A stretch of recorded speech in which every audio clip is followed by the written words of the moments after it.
12절에서 24절까지의 말씀을 제가 봉독해 드리겠습니다.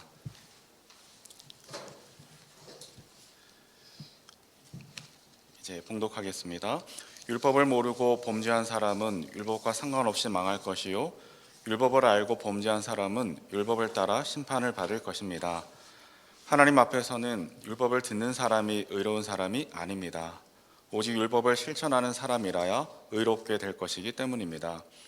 율법을 가지지 않은 이방 사람이 사람의 본성을 따라 율법이 명하는 바를 행하면 그들은 율법을 가지고 있지 않아도 자기 자신이 자기에게 율법입니다. 그런 사람은 율법이 요구하는 일이 자기의 마음에 적혀 있음을 드러내 보입니다. 그들의 양심도 이 사실을 증언합니다. 그들의 생각들이 서로 고발하기도 하고 변호하기도 합니다. 이런 일은 내가 전하는 복음대로 하나님께서 그리스도를 내세우셔서 사람들이 감추고 있는 비밀들을 심판하실 그날에 드러날 것입니다. 그런데 그대가 유대 사람이라고 자처한다고 합시다. 그래서 그대는 율법을 의지하며 하나님을 자랑하며 율법의 가르침을 받아서 하나님의 뜻을 알고 가장 선한 일을 분간할 줄 알며 눈먼 사람의 길잡이요 어둠 속에 있는 사람의 빛이라고 생각하며 지식과 진리가 율법에 구체화된 모습으로 들어있다고 하면서 스스로 어리석은 사람들의 스승이요 어린아이의 교사로 확신한다고 합시다. 그렇다면 그대는 남은 가르치면서도 왜 자기 자신은 가르치지 않습니까? 도둑질을 하지 말라고 설교하면서도 왜 도둑질을 합니까? 간음을 하지 말라고 하면서도 왜 간음을 합니까? 우상을 미워하면서도 왜 신전의 물건을 훔칩니까? 율법을 자랑하면서도 왜 율법을 어겨서 하나님을 욕되게 합니까? 성경에 기록된 바 너희 때문에 하나님의 이름이 이방 사람들 가운데서 모독을 받는다 한 것과 같습니다. 이는 하나님의 말씀입니다. 하나님 감사합니다. 오늘도 현장에서 또 각 처소에서 예배 드린 우리 모두에게 하나님의 은혜와 평강이 가득하시기를 축복합니다. 2021년 무리를 걷기를 소망하는 한 해입니다. 함께 또 김세현 장로님께서 기도에 적어주신 대로 조만간 제가 무리를 걷는 하나님의 역사가 또 저의 삶에 가득해 보기를 기원합니다. 저희가 한국으로 귀국한 지 따져보니까 한 3년 반 정도 이제 지났더라고요. 그래서 벌써 3년 반이나 되었구나 싶을 정도로 이 3년 반 안에 참 많은 압축된 여러 가지 일들이 있었습니다. 그리고 하나님의 돌보시는 손길이 인도하셨다라는 것을 한 순간 돌아보니 또 가득합니다. 동시에 아직 3년 반밖에 안 됐구나 이런 생각도 스쳐갑니다. 이 말은 독일에서 지냈던 한 6년여의 시간이 아직도 생생하게 뇌리에 남아 있습니다. 간혹 어느 시점에서는 문득 떠오르는 거리들, 또 사람들, 또 사건들이 그립게 다가오기도 하고 또 불현듯 송곳처럼 파고드는 기억으로 인해서 또 아프기도 합니다. 왜 이런 이야기를 말씀드리냐면 제가 아직까지 자주 독일 이야기를 하더라도 그냥 이해해 주시라고 말씀드리는 겁니다. 이스라엘 백성들이 그 애굽 생활을 반복적으로 회상을 하잖아요. 그 반복적인 회상을 통해서 자신들의 신학적 또 신앙적 의미를 발견하고 또 적용한 것처럼 저에게도 그런 시간이 필요했던 것 같습니다. 이를 통해 저는 과거와 화해하게 되고 또 미래를 새롭게 다짐할 수가 있는 것이죠. 그리고 저의 개인적인 이야기이지만 이것을 말씀을 통해서 함께 적용해 가게 될 때 또 우리 모두에게도 유익이 되리라 생각합니다. 이것은 비단 저만의 경우뿐 아니라 우리 모든 성도의 개인적인 이야기에 대해서도 저는 마찬가지라고 생각을 합니다. 그래서 저희가 처음에 시작할 때 나의 이야기를 나누는 것을 굉장히 중요하게 생각했잖아요. 그래서 그 나의 이야기를 신앙의 빛 안에서 또 주님의 빛 안에서 반복적으로 나누게 될 때 그 안에 담겨진 하나님의 의미 또 신앙적 의미를 발견하게 되고 그것은 우리의 이야기가 되고 또 하나님의 이야기로 쓰여져 갈 수 있다라고 저는 생각을 합니다.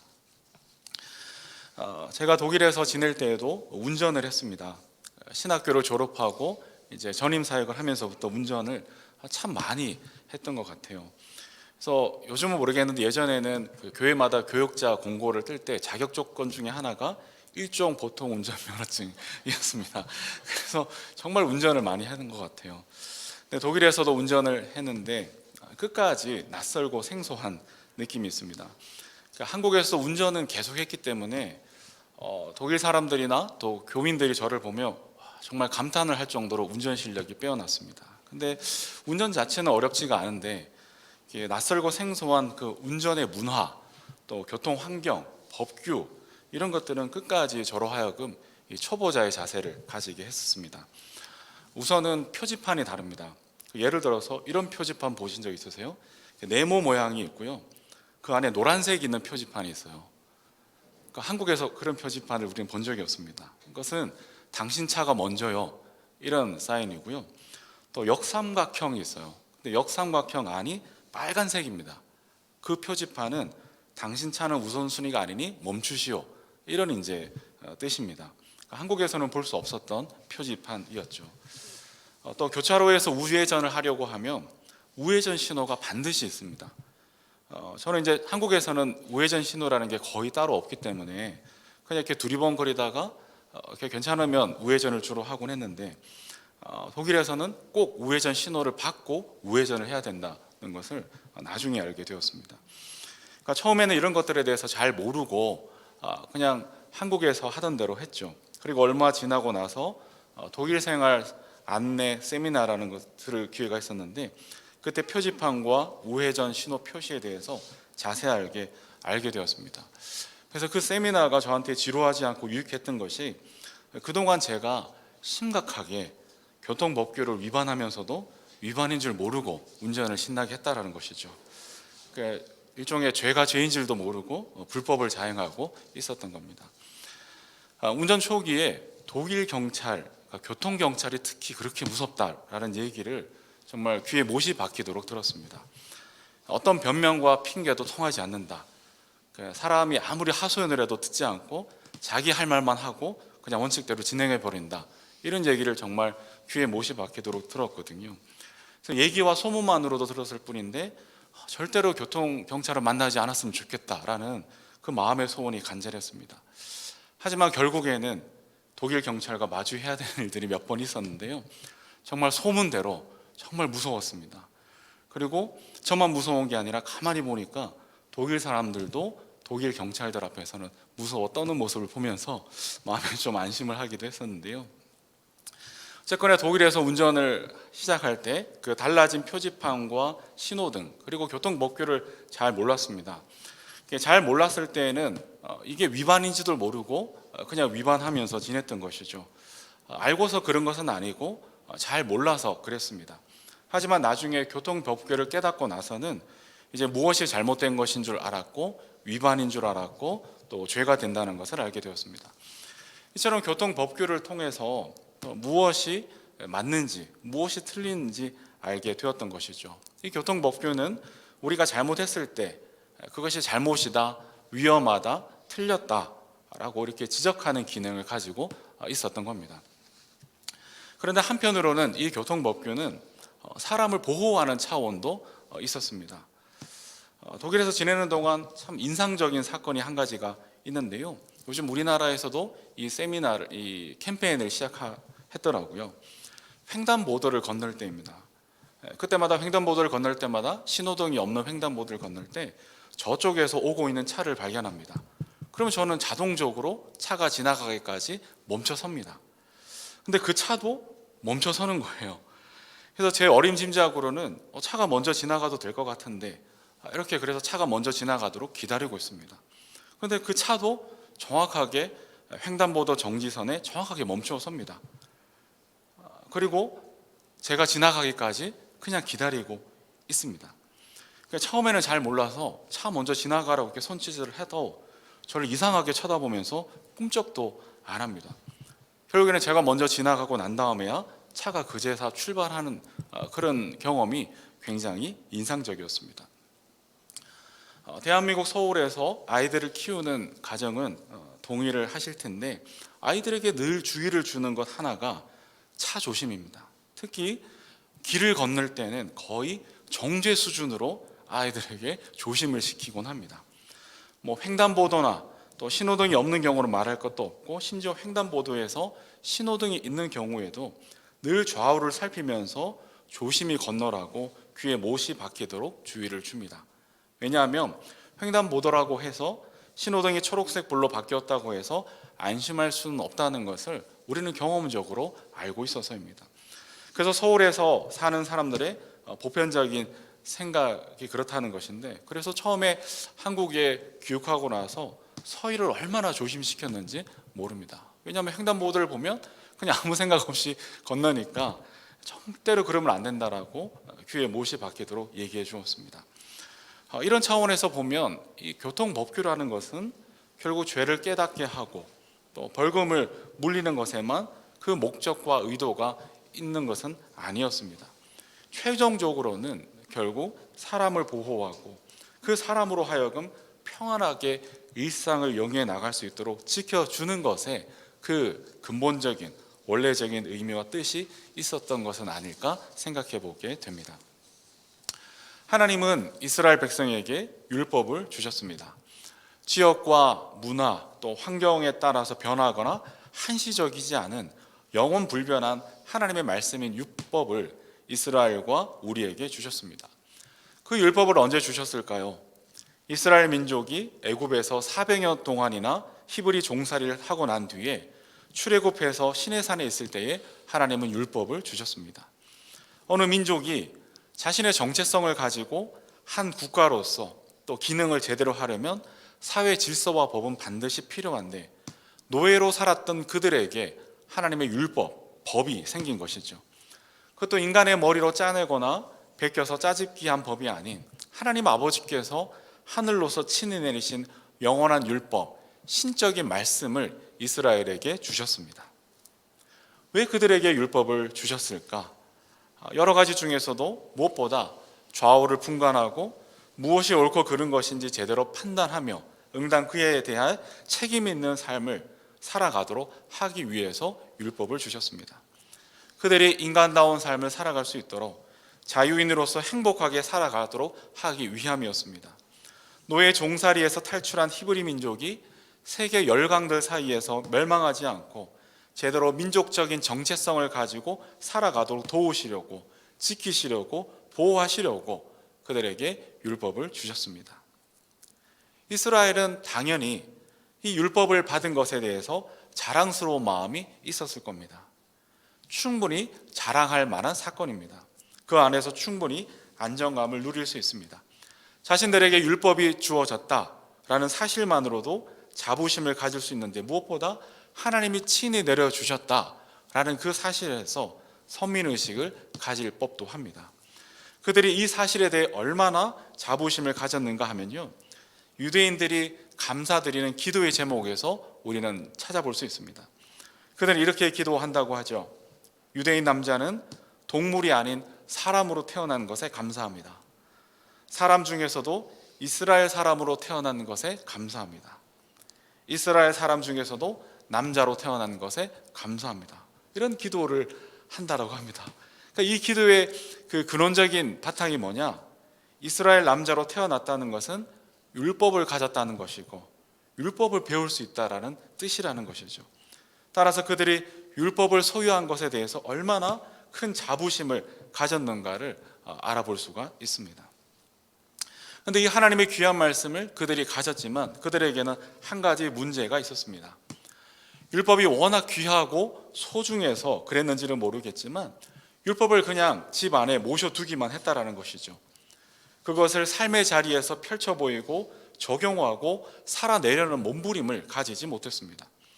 때로는 넘어지고 깨어지는 가운데서 나날이 성장하고 또다시 일어서는 그 질퍽질퍽한 몸살을 앓지를 않았습니다. 한마디로 율법을 가졌으나 율법을 듣기는 했지만 율법을 행하는 삶이 그들에게는 없었습니다. 그 결과 어떻게 되었을까요? 오늘 17절에서 21절 사이에 보면 그 결과가 이렇게 나옵니다. 율법을 의지하고 하나님을 자랑한다고 하면서 심지어 다른 사람을 가르치기까지 하면서도 정작 자신들은 율법을 실천하지 않는 이율배반적인 모순에 빠지고야 말았습니다. 율법을 소유하는 것에만 집착하고 그것에만 자신들의 자랑과 영광을 두었지, 그것대로 실천하고 순종하고 율법대로 살아나는 것에는 전적으로 헌신하지 않은 결과입니다. 그럼에도 여전히 율법을 소유했다는 이유만으로도 스스로를 의인으로 착각하고 남들을 가르치려 들고 예수님까지도 정죄하려고 들었습니다. 이것에 대해 성경은 뭐라고 하실까요? 13절에 보니까 하나님 앞에서는 율법을 듣는 사람이 의로운 사람이 아닙니다. 오직 율법을 실천하는 사람이라야 의롭게 될 것이기 때문입니다. 라고 하나님은 말씀하십니다. 율법 자체가 의로움을 보증하지 않는다라는 뜻입니다. 말씀을 듣는 것으로 그 자체만으로 의인이 된다는 뜻도 아닙니다. 오직 읽고 들은 말씀을 순종하고 행할 때 의롭다 하심에 이르게 된다는 것을 로마서를 통해서 주님은 말씀하고 계십니다. 율법을 따라 살아갈 때만이 진정한 의미로서 하나님의 그 풍성한 구원과 축복에 들어가게 되는 것이죠. 하나님은 우리에게 율법을 주셨습니다. 다른 말로 하면 말씀을 주신 겁니다. 이것은 기록된 말씀이기도 하고 선포된 말씀이기도 합니다. 그리고 말씀 자신이신 예수 그리스도를 가리키기도 합니다. 말씀이 육신이 되어 우리 가운데 거하셨으니 우리에게 말씀이 오셨습니다. 말씀이 육신이 되어 우리 가운데 오신 이 성육신의 사건, 이 성탄절의 사건, 이것이 우리 인생에 이보다 더 큰 복은 없다라는 것이죠. 어째서 우리에게 말씀을 주신 사건이 복이 되는 것일까? 시편 119편 49절 50절에 보니까 하나님의 말씀이 주시는 복을 이렇게 이야기합니다. 주님의 종에게 하신 말씀을 기억해 주십시오. 주님께서는 말씀으로 내게 희망을 주셨습니다. 주님의 말씀이 나를 살려주었으니 내가 고난을 받을 때에 그 말씀이 나에게 큰 위로가 되었습니다. 말씀을 주신 것이 복이 되는 까닭은 주님의 말씀은 나를 살려주시는 능력이 되기 때문입니다. 죽을 것 같을 때, 죽음을 경험할 때 말씀이 우리 가운데 오시면 살아나는 은혜가 임하시게 되는 것이죠. 무덤에 갇힌 나사로에게 나사로야 나오너라 하시는 주님의 음성이 들려질 때 듣는 자는 살아나는 역사가 있었습니다. 오늘 우리의 정황 속에서도 변함없는 하나님의 말씀이 동일하게 일하시는 줄로 믿습니다. 주님의 말씀이 내 안에 담겨질 때 주님의 말씀은 나를 살리시는 능력으로 동일하게 경험되어질 수가 있습니다. 그런데 오늘 말씀에 근거해 보니까 거기서 그치면 안 된다라는 것을 주님은 요구하시는 것이죠. 우리는 이 사실을 기억해야만 합니다. 우리 가운데 말씀이 오셨는데 그 귀한 말씀을 듣고 소유하는 것에서만 그치면 안 되는 것이죠. 그러면 말씀을 주신 참된 의미를 잃어버릴 수가 있습니다. 참된 구원과 진정한 은혜를 놓쳐버릴 수가 있게 되는 것이죠. 그래서 결국에는 생명 없는 화석화된 법조문만 남게 됩니다. 성경 속 이스라엘의 실패가 보여준 것처럼 성령으로 시작했지만 육체로 망하게 되는 결과로 이어지게 됩니다. 13절에서 주님은 명령하십니다. 하나님 앞에서는 율법을 듣는 사람이 의로운 사람이 아닙니다. 오직 율법을 실천하는 사람이라야 의롭게 될 것이기 때문입니다. 라고 하십니다. 듣는 삶에서 행하는 삶으로 한 발자국 더 나아가라고 우리에게 요청하십니다. 물론 말씀을 듣는 삶은 너무나 귀합니다.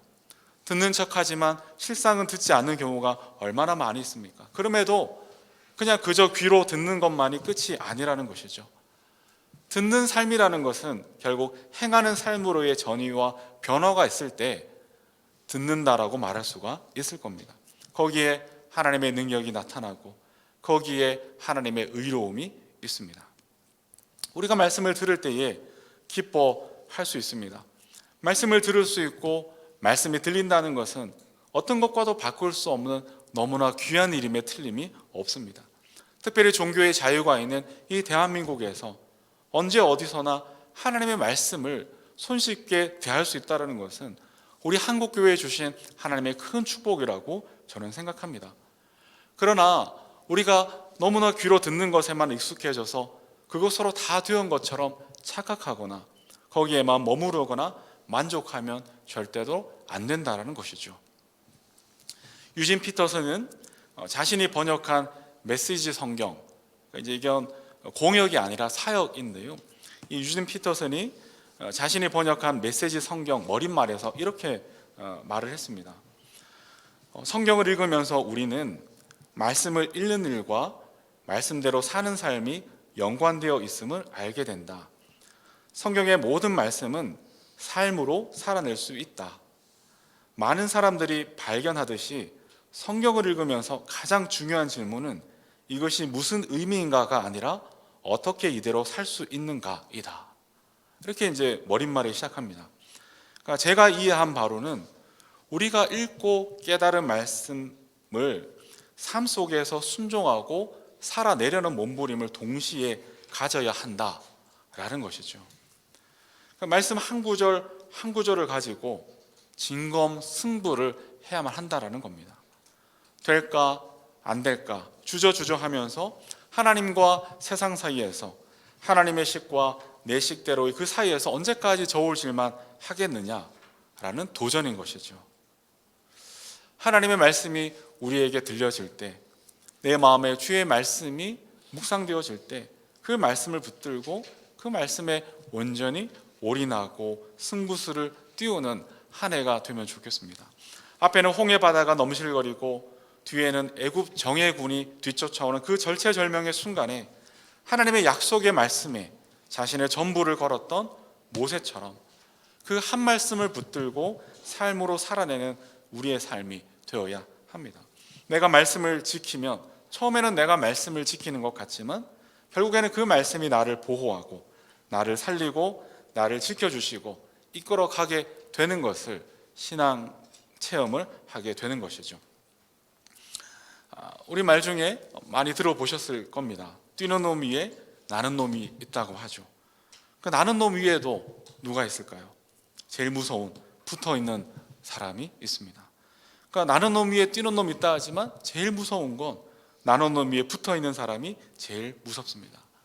그러니까 우리가 하나님의 말씀대로 살아간다는 것은 그것은 하나님께 꼭 붙어있는 삶을 의미합니다. 하나님께 붙어 있으면요 그 다음부터는 세상이 감당을 못하는 것이죠. 하나님께 붙어 있을 때 우리는 생명을 공급받고 의롭다 여겨지게 되는 겁니다. 인간이 몇 걸음을 걸어야 하나님의 한 걸음을 걸을 수 있을까요? 하나님의 말씀대로 살 때 그이는 하나님의 걸음으로 걸어가게 될 겁니다. 하나님의 속도로 나아가게 될 겁니다. 하나님의 호흡으로 숨을 내쉬고 살아가게 되는 것이죠. 사람이 얼마만큼 많은 생각을 해야 하나님의 단 한 번의 생각을 따라잡을 수 있을까요? 말씀대로 살아갈 때 하나님이 주시는 생각과 지혜로 영적 분별과 지각을 가지고 승리하게 되는 겁니다. 그리고 진정한 의미에서 믿음의 실력자들이 되는 것이죠. 진정한 믿음의 실력자가 되는 비결은 말씀대로 살아가는 삶인 줄로 압니다.